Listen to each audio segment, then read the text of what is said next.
চাল কুমড়ো পাতা আমি ভালো করে ধুয়ে এখন আমি সিদ্ধ করে নেব।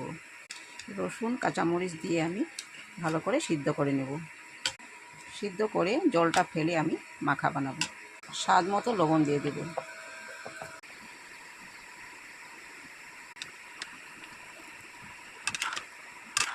কুমড়া পাতাটা আমার সিদ্ধ হয়ে গেছে, এখন নামিয়ে নেব। পাতা আমি জল থেকে ছেঁকে উঠিয়ে নেব। শুকনো কড়াইয়ে আবার অল্প নেড়ে নেব জল শুকিয়ে।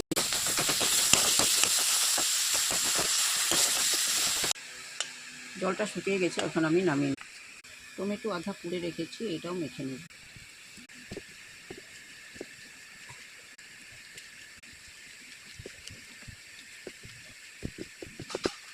অল্প সরষের তেল দিয়ে দেবো।